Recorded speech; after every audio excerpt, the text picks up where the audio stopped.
Madhura manmahadhana Mannistarakamadbhagya Madanandanamastute Asadhu sadhutadain Atine chachataraka Anamam chakadashinmam Premnaritkanthaya spuram Shri Krishna Chaitanya Prabhu Nityananda Shri Advaita Gadadhara Shiva Sadi Gaur Bhaktavinda Hare Krishna Krishna Krishna Hare Hare Hare Rama Rama Rama Hare Hare Om Namo Bhagavate Vasudevaya Om Namo Bhagavate Vasudevaya Om Namo Bhagavate Vasudevaya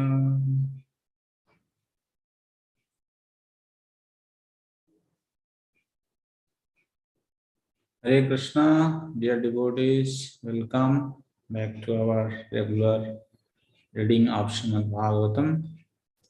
So today we're going to begin from chapter 15, the Pandavas retire timely.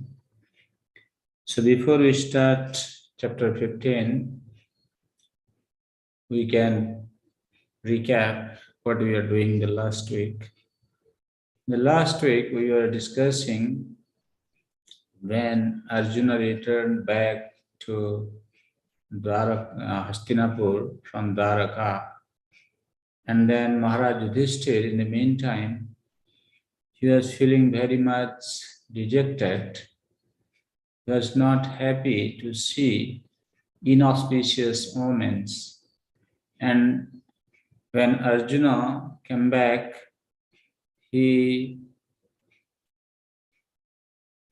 what happened? Huh?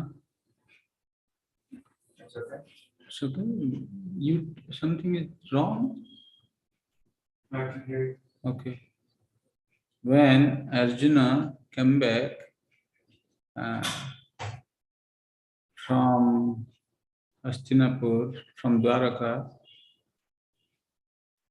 then as he offered obeisances to Maharaj Yudhishthir, he was asking Arjuna, Maharaj Yudhishthir asked Arjuna that, is everything okay? Because you are looking very much dejected. You are not happy. Maybe you have not given proper respect to the seniors, or somebody came for protection, you are not able to protect them. Maybe without feeding to the children, ladies and old people, you have taken your meal. You have not listened to a lady who approached you. So in that way, finally, he came to the main point, saying that I am thinking the Supreme Personality of Godhead, Krishna, who is your most intimate friend, my dear brother Arjuna, I can think of no other reason for your becoming so dejected. Maybe you have lost your dear friend Krishna. So while Maharaj Yudhishthir was contemplating on various reasons behind Arjuna looking dejected, this is how chapter 14 ended. Then in the beginning of chapter 15, Srila Sutta Goswami, he gives his comment because as we know, the discussion is going on between the sages in Naimisharanya and Srila Sutta Goswami. So, Srila Sutta Goswami says, Sutta Vacha Evam Krishna Sakha Krishna Dhatra Rajna Vikalpitaha Nana Sankaspadam Rupam Krishna Vishlesakarsita. So, in this way, King Yudhishthir was speculating about the position of Arjuna. Evam Krishna Sakha Krishna. So, another name of Arjuna is Krishna. So, in this way, a friend of Lord Krishna was grief-stricken because of his strong feeling of separation from Krishna. Over and above all Maharaj Yudhishthir's speculative inquiries. So you can imagine Arjuna was already in deep sorrow, having lost his dear friend Krishna. And at the same time, Maharaj Yudhishthir, he is inquiring and he's speaking different different things to Arjuna. So Arjuna was feeling very much grief-stricken. So in that way, Shokena Sushyad Badana Hitsaroja Hatapraha. So Arjun, mouth and lotus-like heart had dried up. Hitsaroja. Sushya Badana. His mouth was looking also dry. Vibhum tam eva anusmaran saknot pratirhasitum. So then, in this way, Arjuna, with a very difficult mind, he could hardly utter any words in reply because he was very much grief-stricken. Krishna sangstabhya suchaha paninam rijjanetrayo parokshena samunnadha pranayo utkanthakataraha. Krishna sangstabhya suja. So, in one way, Arjuna was very much grief-stricken from within. So the tears started to flow from his eyes. So with great difficulty, with his hand, he started to clear the tears from his eyes. At the same time, the tear which was within was supposed to come out. Also, he stopped it and parokshena darshana avocharena Sri Krishna hetuna. That means now he is feeling deep separation from Krishna. He is not able to see Krishna. Therefore, samunnadha pranutkanthya katara. And he felt increasingly affection for Krishna. And he started speaking. Sakhyam maitrim sauhridam cha sarathyadishu sangsmaran. Arjuna is thinking how in different occasions Krishna had helped them. Sakhyam. Krishna was his friend. How? We will also, afterwards, we will hear that when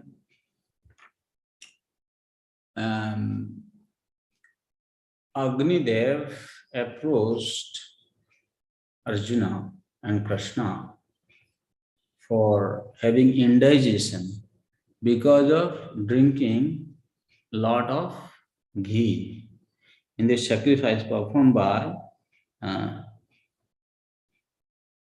Shetagi. So there's a king who was famous for performing sacrifices. And this king was performing so many sacrifices that the Brahmanas in his country, were thinking that we should leave this place. Because so many sacrifices we have to perform for the king, and our eyes are burning, and we are becoming blinded by the smoke. We can't tolerate him. So they decided to leave the country. Then afterwards, this king, again he took help of some other brahmanas, and again he started to perform. He started a sacrifice which will continue for 12 years. Can you imagine a sacrifice that will go for 12 years? So for 12 years, he was offering clarified butter to Agnidev, and Agnidev went on drinking this ghee. It is said that the way they were offering ghee, just like now pouring stream of ghee into the mouth of Agnidev. So Agnidev, after drinking so much ghee, he developed indigestion. See, he needed some treatment for him. What is the treatment? The treatment is if he can burn. If he can burn anything, then he can at least be cured of the indigestion. So therefore, when he approached, then he was given to burn the Khandava forest. But when he went to Brahma, Agnidev, then Brahma said, you can go and burn the Khandava forest. But when he attempted to burn the Khandava forest, the living entities who were residing in the forest, including elephants and others, they somehow or other were successful in extinguishing the fire. So Agnidev, he attempted several times, but he was not successful. Then he came to Krishna and Arjuna. Then Arjuna said, all right, I will help you. And at that time, there was a demon, Mayadano, who was residing in that forest. And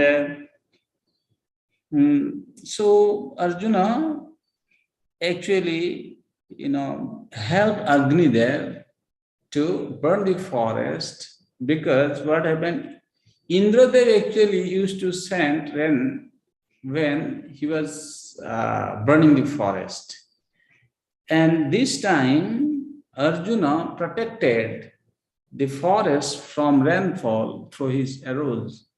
And that's how Agnidev could very easily burn the entire forest. And the demon, the Moidana, who was residing in the forest, came out and took shelter of Arjuna.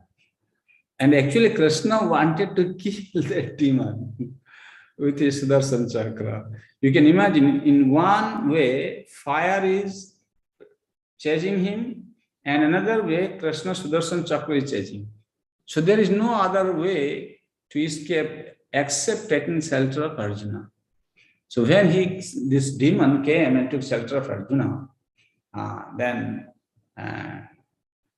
Krishna said, all right, you have taken shelter of my devotee, I will release you. And then the demon, being pleased with Arjuna, said, I want to give you some boon, please ask me. Arjuna said, no, I don't want anything. Krishna said, all right, since you wanted to give some boon, you can help Yudhishthira Maharaj to construct one assembly hall with good architectural workmanship, so that it can be used in my devotee service. So that's why he constructed this Dharma Sabha. So here this Sakhyam, so this was possible for Arjuna to gain victory over Indra, and he helped Agnidev to burn this Khandava forest because of his friendship with Arjuna. And there are many other things he will going to mention in the next few verses. How, because of his friendship with Krishna, he was able to perform so many impossible tasks. That's why he's saying Maitrim. And there are a lot of benediction given to Arjuna by Krishna. Sauhridam. Sauhridam means intimately related. Cha Sarathya Sangsmaran, Arjuna's Sarathi, Krishna became the chariot driver of Arjuna. So, Nipam Agrajam Ityaha Baspa Gadgadaya Gira. So, in this way, remembering Lord Krishna and his well wishes, benefactions, intimate familial relations, and his chariot driving, Arjuna, overwhelmed and breathing very heavily, began to speak. He was not only a well-wisher of Arjuna, but actually a benefactor. And to make it still more perfect, the Lord tried him into the family relationship by arranging Subhadra's marriage with him. So in that way, you can imagine Krishna had a very intimate relationship with Arjuna. So Arjuna remembered all these affections that were shown to Arjuna by Krishna. So as Arjuna went on meditating about how Krishna had helped him and how intimately Krishna had helped him, he became overwhelmed. And while a, a, breathing heavily, he started to speak. Arjuna Vacha. Vanchitoham Maharaja Harina Bandhurupina Jena me paritam teja deva vismapanam mahat. So Arjuna is saying that Vanchitoham Maharaj, O king, now I am bereft of the favor of Harinaha, Bandhurupina, that Hari, Supreme Personality of Godhead, who acted like my intimate friend, has left me alone. I am Vanchitosmi. Therefore, Jena, now he has left me. Apahitam Teja, now I am powerless. Deva Vispapanam Mahat. That power which I had, even the demigods were astonished. Now that power is no more with me because Krishna has left me alone. Prabhupada is writing in the purport, the power and energy which were bestowed upon Arjuna were required for fulfillment of the mission of the Lord. But when his mission was fulfilled, the emergency powers were withdrawn from Arjuna because the astounding powers of Arjuna, which were astonishing even to the denizens of heaven, were no longer required, and they were not meant for going back home, back to Godhead. Very interesting comment. The intimate friend of Krishna was endowed with some extraordinary power, and that was needed to help Krishna accomplish his mission. Now, after Krishna's desire, Krishna's mission was accomplished, so there was no need of keeping this extraordinary power with Arjuna. So it was withdrawn. Because Prabhupada is saying that power is not necessary to come back to Godhead. If endowment of powers and withdrawal of powers by the Lord are possible, even for a great devotee like Arjuna, or even the demigods in heaven, then what to speak of the ordinary living beings who are but figs compared to such a great souls? The lesson is, therefore, that no one should be puffed up for his powers borrowed from the Lord. Jajjad vibhutimat sattam sima durji tameva tattadeva vagachattam mama tejam sasandhavam. Krishna speaks in Bhagavad Gita, whatever beautiful and glorious, powerful object you may see, my dear Arjuna, in this world, this beauty and energy are nothing but this spark of mind. So in that way, And Krishna is giving all the power and energy to everyone. So nobody should feel fucked up, being beautiful, being opulent, being energetic. Uh, the sane man should rather feel obliged to the Lord for such benefactions and must utilize such power for the service of Lord. That means if somebody is benedicted with opulence, power, energy, anything, then he should uh, engage his power in the service of the Lord. Such power can be withdrawn at any time by the Lord. So, the best use of such power and opulence is to engage them in the service of the Lord. So, we know that at any moment Krishna may withdraw power from us. So, as long as we are endowed with such facilities, we should use those facilities to serve the God. Jasya, jasya, jasya kshanabhyogena loka priyadarsana ukthena rohita shisha topa prachyate jatha. I have just lost him whose separation for a moment would render all the universes unfavorable and void, like dead bodies without life. So Krishna Arjuna is saying, now I have lost Krishna. Therefore, my existence is just like a dead body. When life force leaves a body, even though there are organs, but those organs are of no value. They cannot perform any activity. Similarly, for Arjuna, Krishna was his life force. When Krishna is no more, Arjuna is feeling all vacant.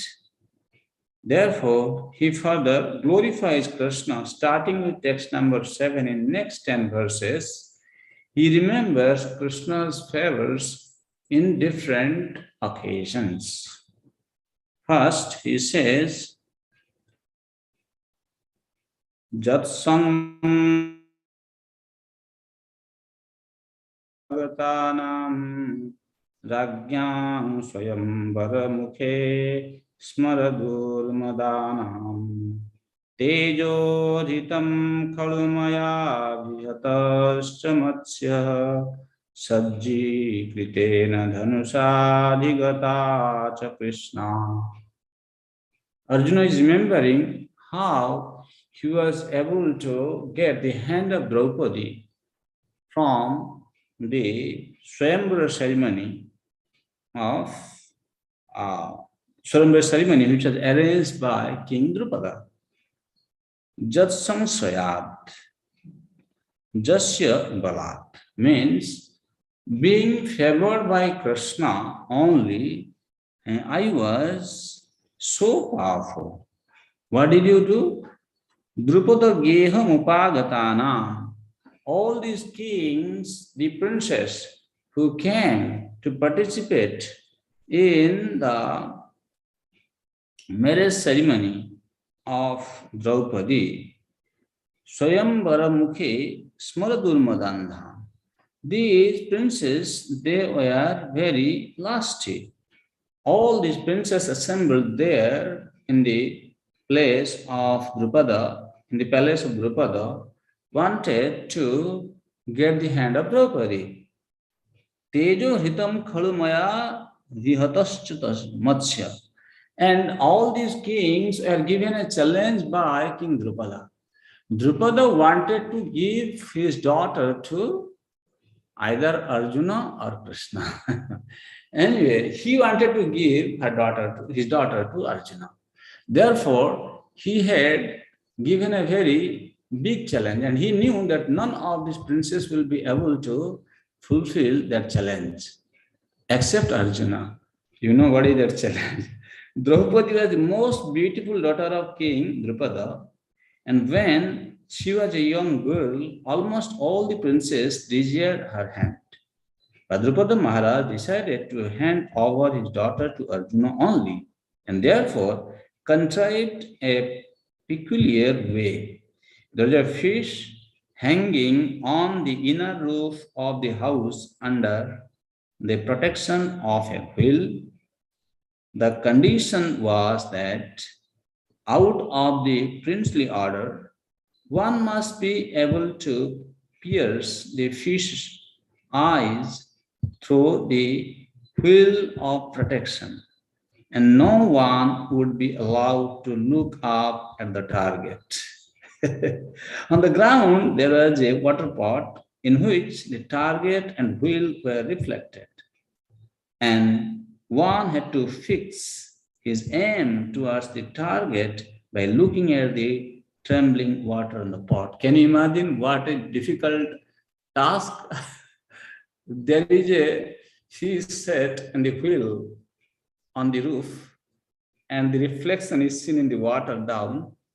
So, first of all, the person had to look at the reflection in the water and shoot the eyes of the fish. It was a very difficult task. Actually, it is said in Mahabharata that many princes, they are not able to even, hold that bow. What to speak of stringing it? Arjuna could very happily got the bow, stringed it, and he, by looking at the reflection in the water, pierced the eyes of the fish. And in that assembly, Karna was also there. When Draupadi came out with the garland with her brother Drupada to the assembly, she told her brother Drupada, Drishtadumna, her brother was Drishtadumna. She said to Drishtadumna, my dear brother, you should tell that I am not going to accept somebody who is lower than a Kshatriya. That means Karna was known as the son of a Shudra, carpenter. So therefore, she tactfully avoided Karna. And Arjuna was there in the guise of a Brahmana. So in that way, when Arjuna hit the target, then he was the kind of one who can get the hand of Draupadi. When Arjuna started to take the Draupadi, then there was a big fight. And especially Karna, he couldn't tolerate. But anyway, by the grace of Krishna, Arjuna was able to win the battle. So that is what he is remembering, that I was able to get the hand of Krishna, Draupadi, by Krishna's favor. Another incident he is saying, Jatsannidha bahumukha andamaya magnaeda Jatsannidho aham u khandavam agnaedam indram jas samaraganam tarasa vijitya labdha sabha mayakritadbhuta silpamaya digbhyo patayo balimadvarete. So he is speaking here about the Khanda forest. Just now we are speaking about. So he helped Agnidev to burn the Khanda forest. And when Maharaj Yudhishthir, he wanted to perform Rajsuya Yajna, then what happened? Nrupataya Balimadbhareta. So all these kings, they came and offered their tributes to Maharaj Yudhishthir in his Rashtriya Yajna. So Arjuna is saying that all these were possible because of Krishna's favor. Because he was near me, it was possible for me to conquer with great dexterity the powerful king of heaven, Indradev, along with his demigod associates, and thus enabled the fire god to devastate the Khandava forest. And only by his grace was the demon named Maya saved from the blazing Khandava forest, and thus he could build our assembly house of wonderful architectural workmanship, where all the princes assembled during the performance of Rashtriya Yajna and paid you tributes. So, in the purports, Srila Prabhupada very interestingly comments by referring to this Maidanava's history, that this Maidanav, he took shelter of Arjuna. Therefore, Krishna even didn't kill him, he protected him. And because he took shelter of the devotee of the Lord, therefore he got the mercy of Krishna. Prabhupada says the process is that by the grace of the devotee, the mercy of the Lord is obtained. And by the mercy of the Lord, a chance to serve the Lord's devotee is obtained. Because why Prabhupada is commenting this? First of all, Arjuna, when Arjuna was approached by the demon, Arjuna declined. He said, there is no need. Arjuna declined to accept anything from him in exchange. Lord Sri Krishna, however, being pleased with Maya for his taking shelter of a devotee, asked him to render service unto King Yudhishthira by building a wonderful assembly house. You can imagine. This is a very interesting point. Arjuna is a devotee of the Lord, and he gave shelter to this demon. And in reciprocation, when demon wanted to do some service for Arjuna, Arjuna declined. He said, no, I don't need any service. But Krishna became very pleased with the gesture shown by the demon. This is how we should understand the importance of rendering service to a devotee of the Lord. Even though the devotee is not willing to, then Krishna said, all right, if Arjuna is not taking, you come, I will engage you in my devotee service. Okay, you build an assembly house for my devotee, Yudhishthira. Even to get service for a devotee, to render service for a devotee of the Lord is also not easy. From this, you can understand. When we take shelter of the devotees, Krishna becomes pleased. When Krishna is pleased, then he gives us more opportunity to render service to the devotees. He continues.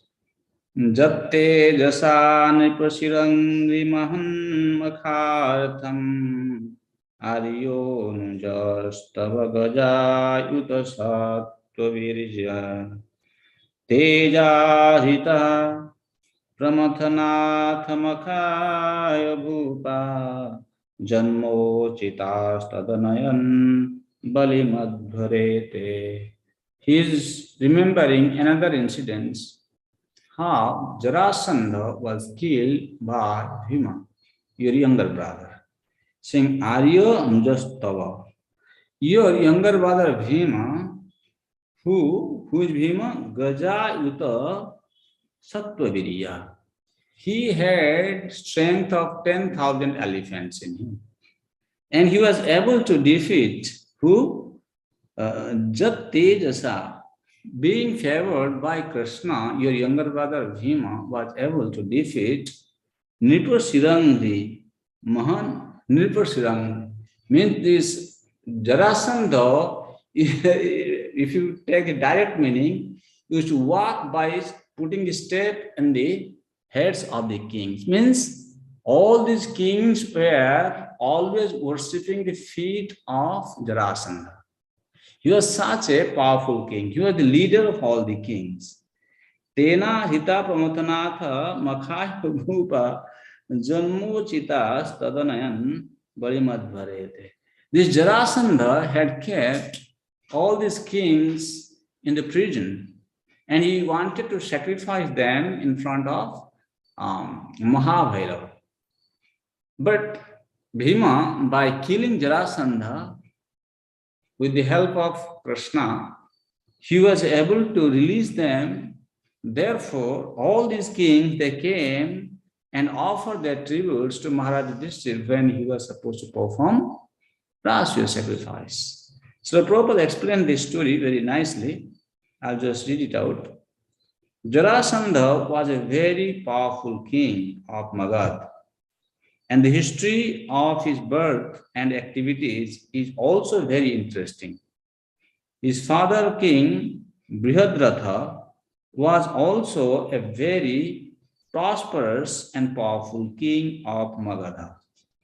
But he had no son, although he married two daughters of the king of Kashi. Being disappointed in not getting a son from either of the two queens, the king, along with his wives, left home to live in the forest for austerities. But in the forest, he was benedicted by one great rishi to have a son, and he gave him one mango to be eaten by the queens. The queens did so and were very soon pregnant. The king was very happy to see the queens bearing children. But when the right time approached, the queens delivered one child in two parts, one from each of the queen's wombs. The two parts were thrown in the forest, where a great sea demon used to live, and she was glad to have some delicate flesh and blood from the newly born child. Out of curiosity, she joined the two parts, and the child became complete and regained life. The sea demon was known as Jara, and being compassionate on the childless king, she went to the king and presented him with the nice child. The king was very pleased with the sea demon and wanted to reward her according to her desire. The sea demon expressed her desire that the child be named after her, and thus the child was surnamed Jarasandha, or one who was joined by Jara, the sea demon. In fact, this Jarasandha was born as one of the part and parcels of the demon Viprachitti, the scent by which benedictions the queens bore the child was called Chandrakaushika, who foretold of the child before his father, Brihadratha. So in that way, then we know the story of this Jarasandha was killed by Bhima. Actually, Jarasandha, Kamsa was the son-in-law of Jarasandha. And when Krishna killed Kamsa, Jarasandha became very angry with Krishna. He said, "You killed my son-in-law?" Then he attacked Mathura. And when Jarasandha attacked Mathura, Krishna and Balaram, they actually defeated Jarasandha. And Jarasandha, being ashamed of the defeat, he didn't want to go back to his place.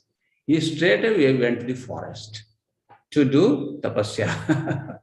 Then all his associates, they told him, "Hey, look, what is this? You are a king. King means sometimes you will become victorious, sometimes you will be defeated in the battle. Why are you going to the forest to do penance? This is not the duty of a king. Better come back, we will assist you. Let us go back again, attack." So in this way, he was again and again attacking Mathura, and Krishna Balaram sitting there, they were able to kill all these demons. But at certain point, Krishna was thinking, after he left and he went to Dwarka. So this time, Krishna didn't want to kill the associate, I mean to say the soldiers of the Rasandha.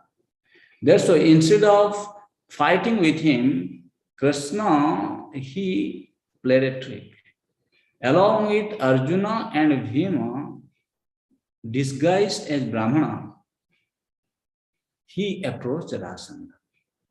When they went to Jarasandha saw Brahmanas have come to my house. So Jarasandha was a Brahmana Bhakta. He was very much devoted to the Brahmanas. So he greeted them nicely. He, gave them his guest house. He gave them good food to eat. Then in the evening, they came to talk because they have come to his house, no? So when they came to talk, Krishna started speaking. Krishna said, Jarasandha, we have come here and we are here to beg something from you. Jarasandha said, oh, good. You want to beg? What do you want to beg? Anything you want, I can give you.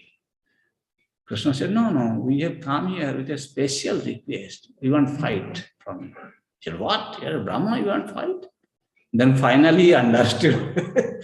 When Krishna, he realized that Krishna has come, he started laughing. He said, Krishna, you are here again?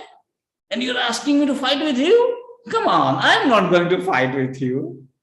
Several times you left. Finally, you being afraid of me, you left the battle. If I again fight with you, what people will talk about me? People will laugh at me. I am not going to fight with you. You don't have any strength. I'm not going to fight with you. Okay, here is Arjuna. Arjuna is junior to me.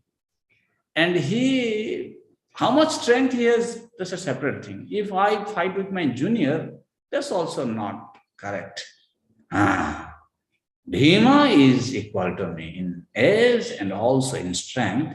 I will fight with Bhima. So that is how the settlement was done. You can imagine Bhima, Arjuna, and Krishna, we are staying in Jarasandha's guest house, and the next day, Bhima and Jarasandha will go to the field and they will fight. So fighting went on for many days. Bhima was also kind of getting tired. He didn't know what to do with this man, Jarasandha. Then Krishna actually gave him the clue that, Jarasandha, he has a two part. So if you separate the two parts, that is how you can win the battle. So by Krishna's counsel, Bhima was able to kill Jarasandha and able to free all the kings who were imprisoned. So in that way, he is remembering how even Bhima was able to gain victory in the fight with Jarasandha by the mercy of Krishna. Then, next point, he speaks about Draupadi.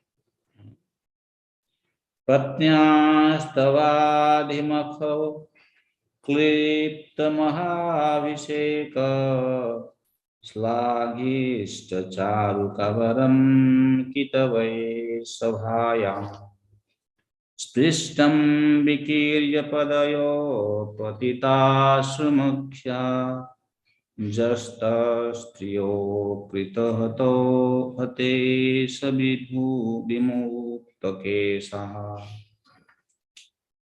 patnyastavaadhimakha klipta mahavisheka slaghishta charu kavaram kitavai sabhayam. Arjuna is referring to that pastime, that history, when Yudhishthira Maharaj was supposed to become the king, and Draupadi is the queen. She is going to become the queen. And at the time, Draupadi's hair was decorated with scented oil, and it was very nicely, combed. And at that time, they actually brought this Dusasana party. They brought Draupadi to this Kuru assembly, and they insulted Draupadi at that time. We remember this history, right? And Sprishtam Brikirya Padayo Patita Sumakhya. After this whole incident was over, then Pandavas, being defeated, they went to the forest. When they were living in the forest, So Krishna, along with the Yadavas, he came to meet with the Pandavas. When he came to meet with the Pandavas, there are many discussions took place. Even the Kaurav, the Vrishnis, yeah, Krishna came with the Vrishnis to meet with the Pandavas. The Vrishnis said, let Yudhishthira Maharaj and Pandavas, his other brothers, let them stay here in the forest. We, the Vrishnis, going to fight with Kauravas and we will get the rightful claim for Maharaj Yudhishthira. But Maharaj Yudhishthira denied. He said, no, no, no, I don't want you to fight. This is not good. But at that time, Draupadi, she came and begged to Krishna.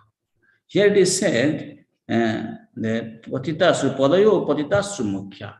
She was crying, while crying, felt at the lotus feet of Krishna. And at that time, Krishna had told, Jastat striyo akrita hatesa vimukta kesa hataesa.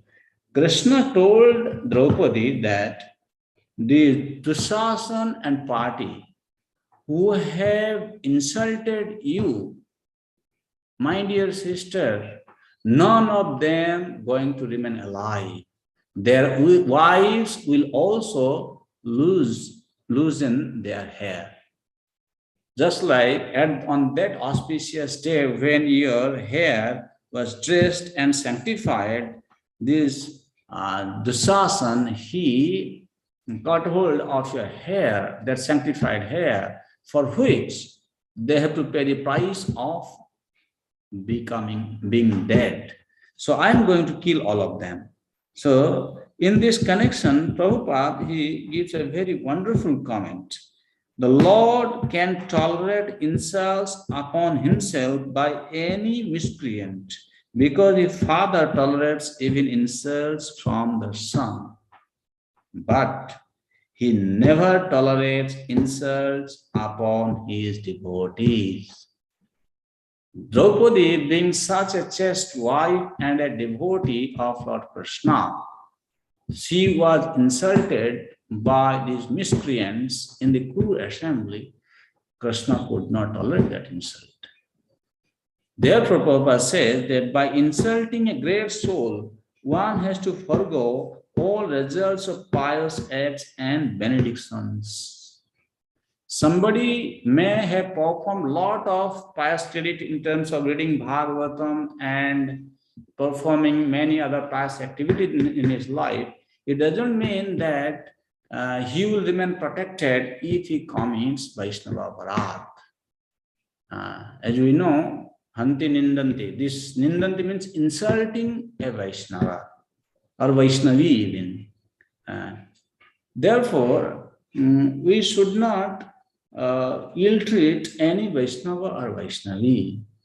Anyone who has taken shelter of Krishna, they are serving Krishna. They deserve respect. They should be treated well.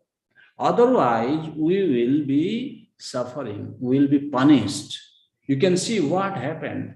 One lady, Vaishnavi, was insulted because of insulting Draupadi. They were bereft of the result of all their pious activities and the benedictions. So we need to be very, very careful about this statement that we are in an organization where we have, on regular basis, on daily basis, we have to interact with the Vaishnava and Vaishnavis.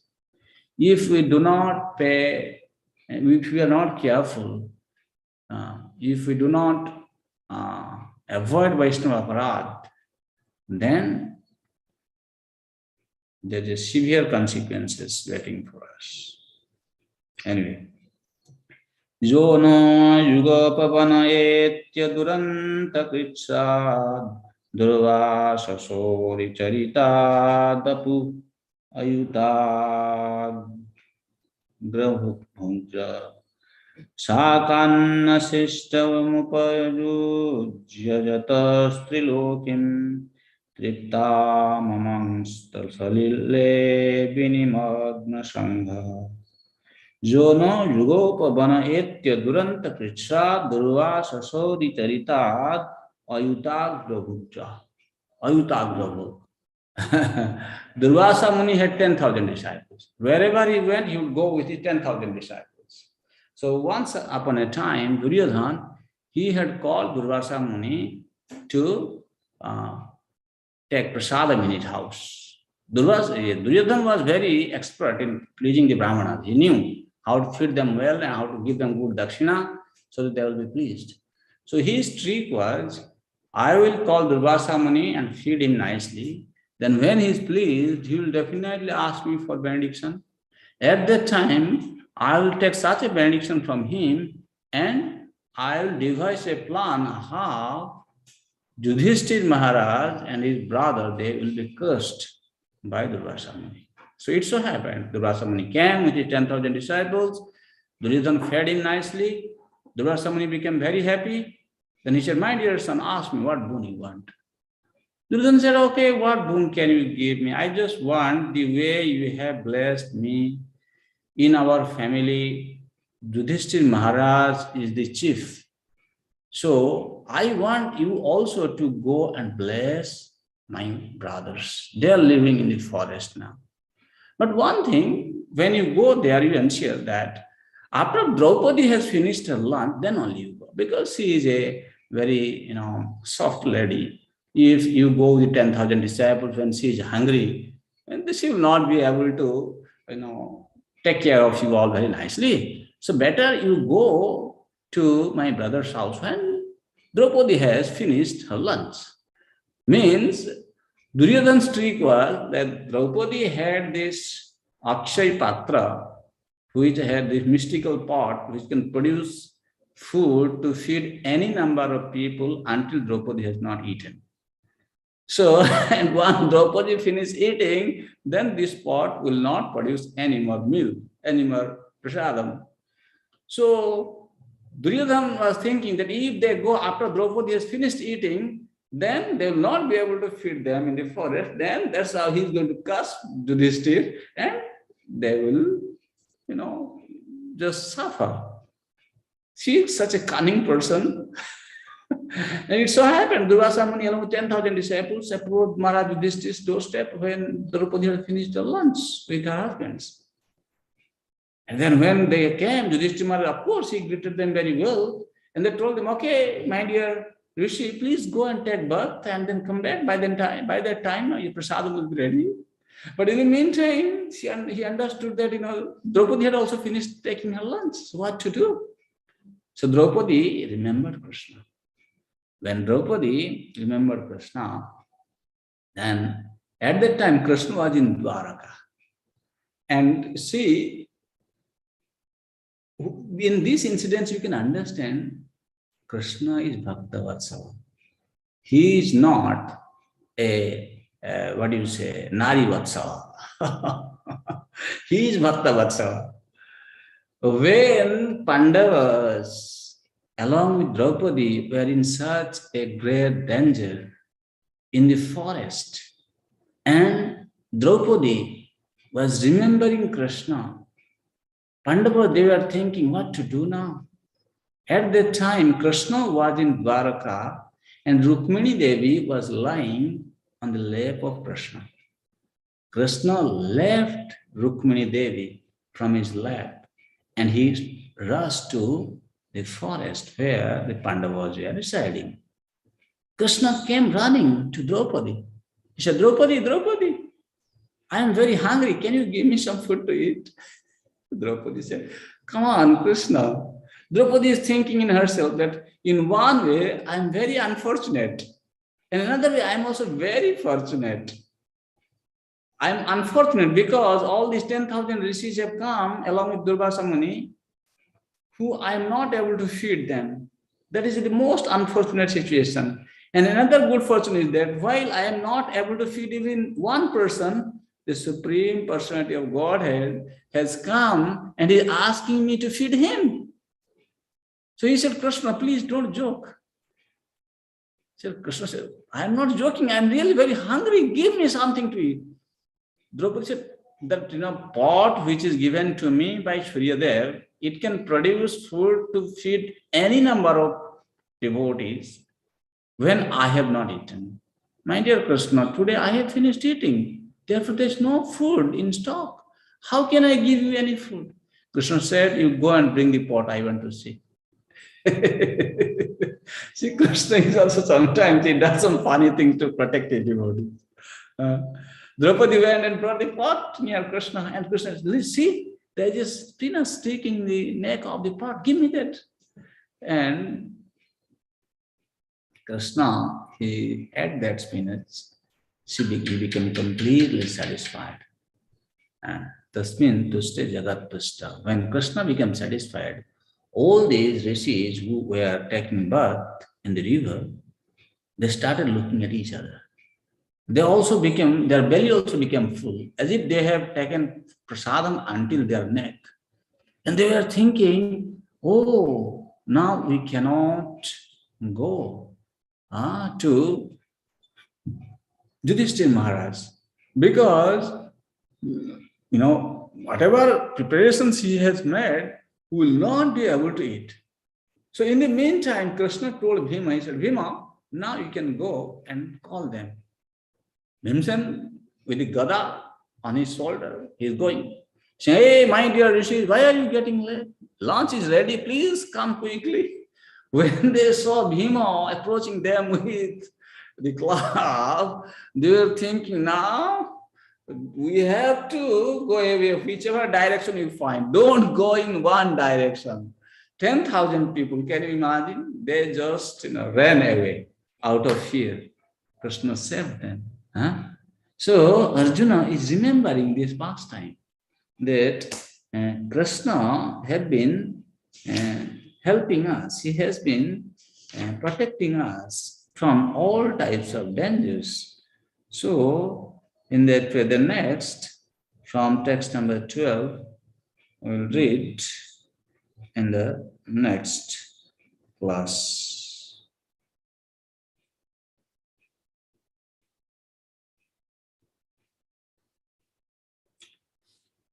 We can take some questions and comments. So we have completed up till text number 11.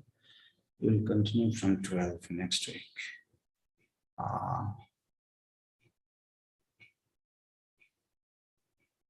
Sadhu Prabhu. Hare Krishna Prabhuji, thank you so much, as always. This is a very, very beautiful section of the Bhagavatam. Yeah. Now, Prabhuji, I'm asking you for your personal advice to us as devotees, because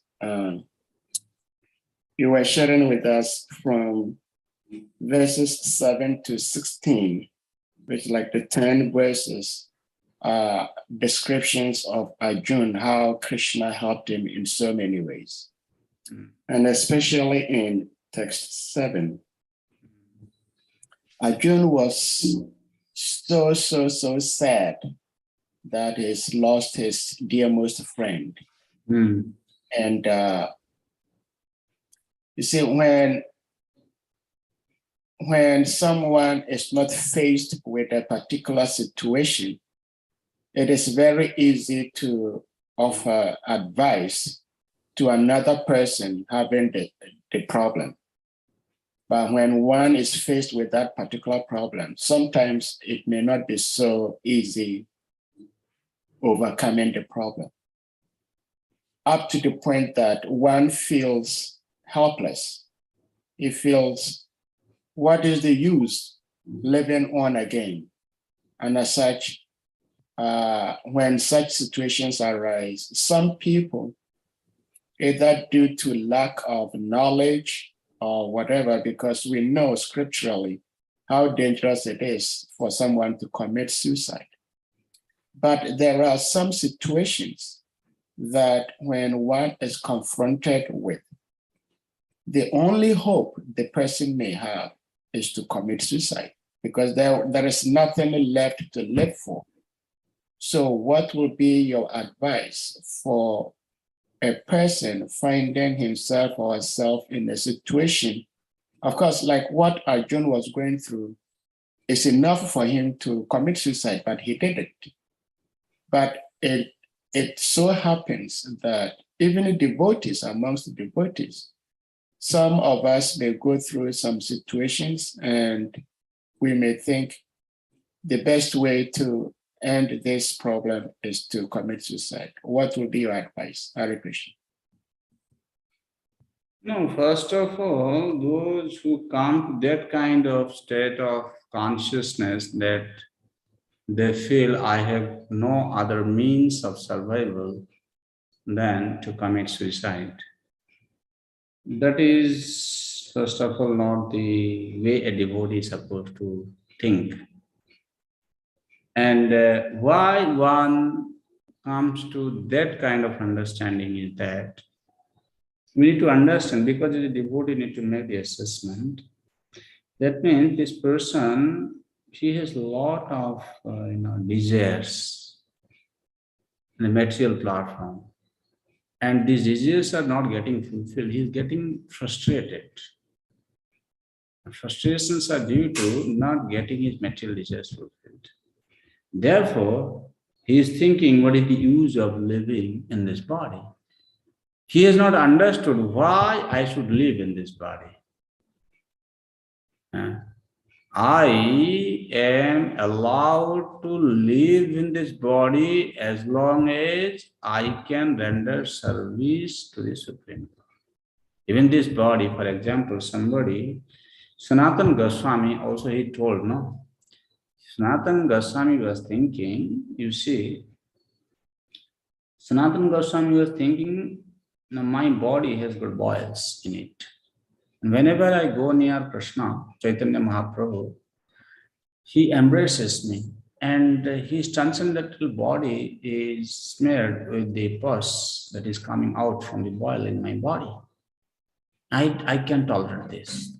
Now, on Rathatra day, I'm going to finish my life by putting it in front of the Jagannath chariot. Means I will put it in the chariot, under the chariot wheel. That's how I'll end this body. So Chaitanya Mahaprabhu said, Sanatan, first of all, this is not your body. When you have given this body to me, you have no claim over this body. First of all, a devotee should know that Guru Maharaj has given me initiation and he has given the name like Mr. So-and-so Das or Dasi. The moment you are told that you are so-and-so Das and Dasi, that means even your body does not belong to you. It is Krishna's property.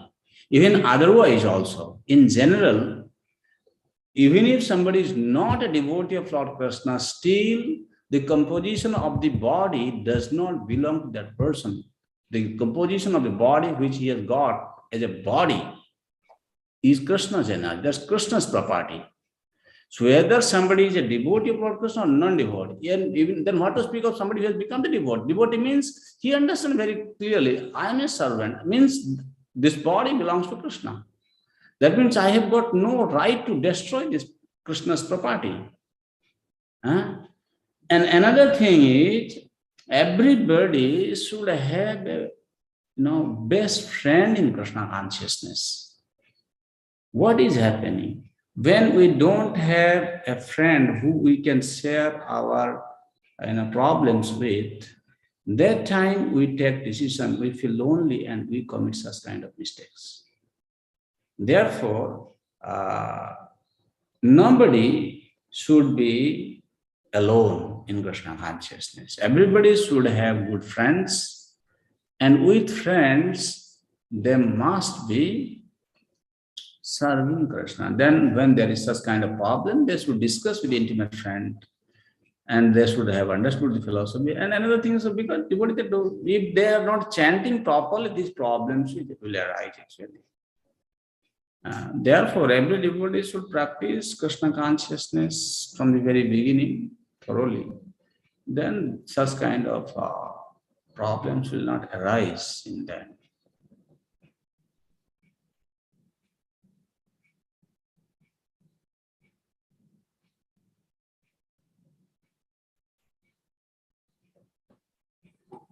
Thank you so much, Prabhuji. I wouldn't want to mention name, but one devotee committed suicide at one place, and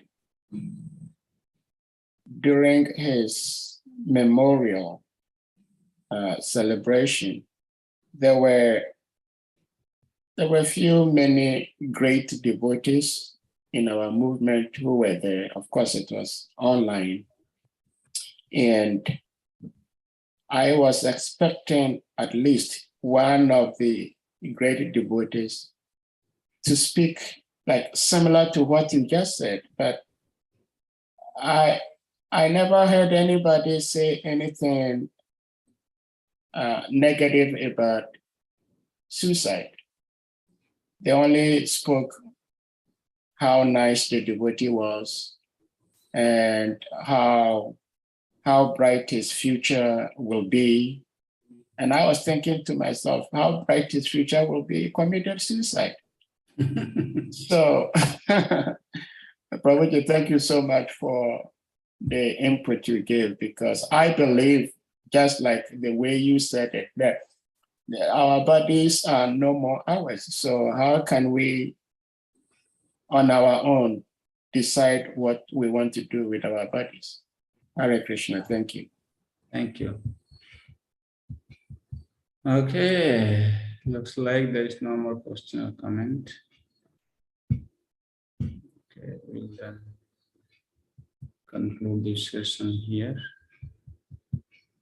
and we'll continue from text number 12.